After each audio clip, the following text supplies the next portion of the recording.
जैसा कि लगातार आप लोग सोशल मीडिया पर देख रहे हैं कि अब तक दलित समाज पिटता हुआ नजर आया था, लेकिन इस बार कुछ उल्टा हुआ है। एटा के एक गांव के अंदर जो जैनपुर गांव पड़ता है, वहां की एक घटना है कि लगातार 2 घंटे तक एक जो कलश यात्रा वहां पर निकल रही थी राजपूतों के द्वारा, वहां पर 2 घंटे तक उस कलश यात्रा को रोका गया है और वो भी दलित समाज के युवाओं ने उस कलश यात्रा को रोका है। तो सर से जानने की कोशिश।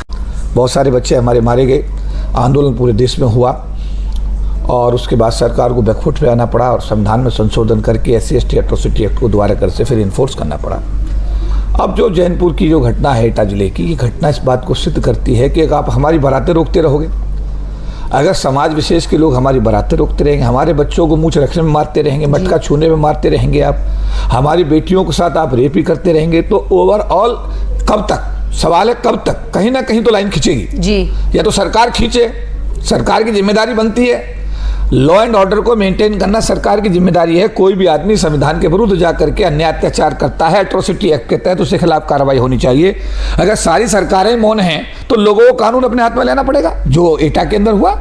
लेकिन वहाँ के जो दलित समाज के लोग हैं उनका कहना यह है कि 14 अप्रैल पर जब वो अंबेडकर जयंती मना रहे थे तो उस अंबेडकर जयंती को मनाने के लिए पुलिस प्रशासन ने परमिशन नहीं दी थी, लेकिन कलश यात्रा निकालने के लिए कोई परमिशन मतलब नहीं लगती है। उन लोगों का कहना है कि इनकी जब हम अंबेडकर जयंती मनाएंगे तो उसके लिए परमिशन है, कलश यात्रा ये लोग निकालेंगे तो इसके लिए परमिशन नहीं होनी चाहिए। उत्तर प्रदेश की सरकार ने तो डीजे बजाने पर रोक लगा रखी है। अब अगर आप बाबा साहब की जयंती मना रहे हैं तो आप आवाज नहीं चला सकते। तो ये सरकार का जो दोहरापन है, ये इस देश को मैं कहूंगा कि एक ऐसी आग में झोंकने का काम कर रहा है। ये लोग सोच रहे हैं सरकार में तो मायावती जी भी थी जी, सरकार में फिर दोबारा कर से मायावती जी आ जाएंगे, कोई बहुत बड़ी बात नहीं है। 27 में हो सकता है मायावती सरकार में आ जाए, तो फिर क्या होगा, फिर जो ये हमारे समाज के साथ कर रहे हैं फिर इनके समाज के साथ अगर होगा तो अच्छा थोड़े लगेगा। सरकार को निष्पक्ष होना चाहिए, सरकार को संविधान की गया अनुग्रह नारायण रोड दुखरनी मंदिर के निकट श्री राम हॉस्पिटल, जहां आयुष्मान कार्ड धारक अब निःशुल्क इलाज की सुविधा ले सकते हैं। विशेष जानकारी के लिए संपर्क करें श्री राम हॉस्पिटल, निकट दुखरनी मंदिर, अनुग्रह नारायण रोड, गया। जिलाधिकारी गया शशांक शुभंकर गया द्वारा आज समाहरणालय सभागार में जिला स्तरीय पदाधिकारियों के साथ एक संक्षिप्त परिचय प्राप्त करते हुए कहा कि राज्य सरकार की अनेकों लाख कल्याणकारी योजनाएं एवं जन सरोकार से जुड़ी योजनाओं को आमजनों तक पहुंचाने में पूरी मदद करें।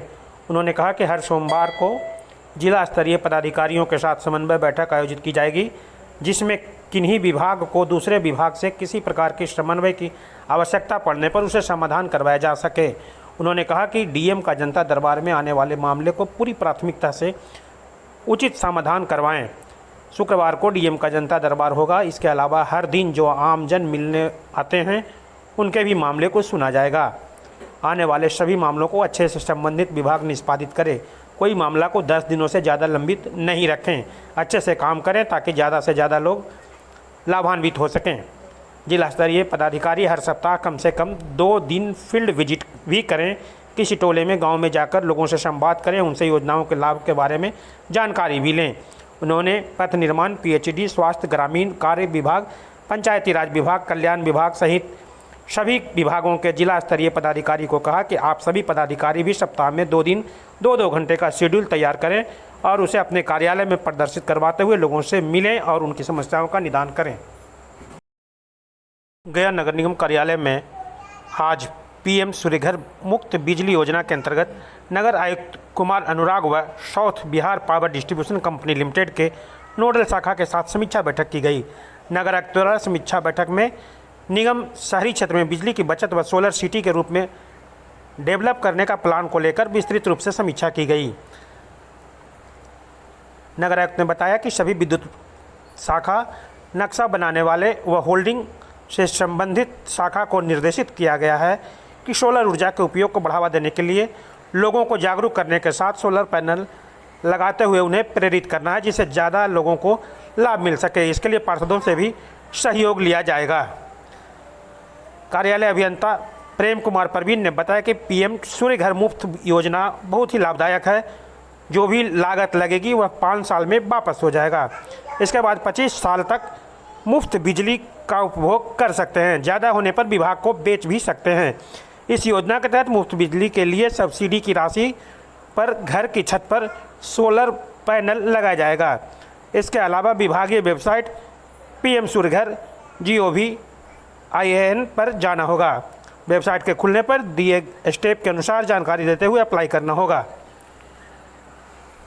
पुलिस अधीक्षक महोदय औरंगाबाद के निर्देशानुसार जो है औरंगाबाद जिला को अपराध मुक्त करने के लिए और वांछित अभियुक्तों की गिरफ्तारी हेतु जो है लगातार प्रयास किया जा रहा है। इसी क्रम में 25/5/2025 को जो है कासमा थाना अंतर्गत असरुआ गांव में जो है एक सूचना मिली कि कुछ अज्ञात अपराध कर्मियों के द्वारा एक घर में घुस करके जो है एक अटैची में रखे 21,000 रुपये कैश और कुछ सोना चांदी के जेवर और एक मोबाइल को चोरी कर लिया गया है। जिस संदर्भ में जो है कासमा थाना कांड संख्या 7225 जो है दर्ज किया गया। कांड की गंभीरता को देखते हुए जो है पुलिस अधीक्षक महोदय के द्वारा एक विशेष टीम का गठन किया गया, जिसका उत्तरदायित्व था कि कांड का उद्भेदन कर त्वरित कार्रवाई की जाए। उक्त गठित SIT टीम के द्वारा जो है मानवीय और तकनीकी सूचना संकलन के आधार पर जो है कांड का उद्भेदन किया गया है और उद्भेदन के आधार पर जो है कांड में अभियुक्त मनीता देवी को गिरफ्तार किया गया और उनसे पूछताछ करने के बाद उनकी निशानदेही पर जो है घटना में संलिप्त अन्य 8 अपराध कर्मियों को गिरफ्तार किया गया है और कांड में चोरी की गई मोबाइल, कुछ जो जेवरात हैं और उसके साथ हम लोग को वहाँ से बरामद हुआ है। इन लोगों से पूछताछ के क्रम में जो है इन लोगों के अपराध शैली के बारे में इन लोगों के द्वारा बताया गया कि इनके गिरोह में, इनका एक्चुअली गिरोह है, उस गिरोह में काफ़ी सारे लोग हैं और इन लोगों के द्वारा जो है इसमें कुछ पुरुष भी हैं, कुछ महिला भी हैं। इन लोगों के द्वारा जो है पहले किसी घर को चिन्हित करके उसका जो है रेकी किया जाता है और रेकी करने के बाद जो है फिर प्लान करके उस घर में चोरी किया जाता है और चोरी करने के लिए जो है इन लोगों के द्वारा जो घर चिन्हित किया जाता है वो इस तरीके से चिन्हित किया जाता है कि वो गांव से साइड का घर हो और घर में अगर ताला बंद होता है तो ताला तोड़ करके ये लोग जो है चोरी करते हैं और अगर आदमी रहते हैं तो उसको जो है इस तरीके से ये लोग प्रोफेशनल वे में जाते हैं कि घर वाले को पता भी नहीं चलता है और ये लोग चोरी कर लेते हैं। इन लोगों के पास जो बरामदगी हुई है उसके आधार पर कुछ हम लोग के क्षेत्र में और कुछ दूसरे जिला के भी क्षेत्र में इन लोगों के द्वारा पूर्व में अपराध किया गया है। उससे संबंधित कुछ साक्ष्य हम लोग को मिले भी हैं और उसके आधार पर जो है अन्य कांडों में इनकी संलिप्तता किस तरह की है उस पर भी हम लोग अनुसंधान कर रहे हैं। अब तक के अनुसंधान के आधार पर जो है कुछ अन्य अपराध कर्मियों के भी संलिप्तता की बात आई है, जिसके विरुद्ध जो है लगातार छापेमारी की जाए। बरामद हुआ उसमें सोने का एक पीस मंगटिका बरामद हुआ है, एक पीस झुमका है, चांदी का एक जोड़ा पायल बरामद हुआ है, एक जोड़ा बिछिया बरामद हुआ है, एक जोड़ा क्लिप जो है, एक अंगूठी, एक जोड़ा कनबाली और इस कांड में कासमा थाना कांड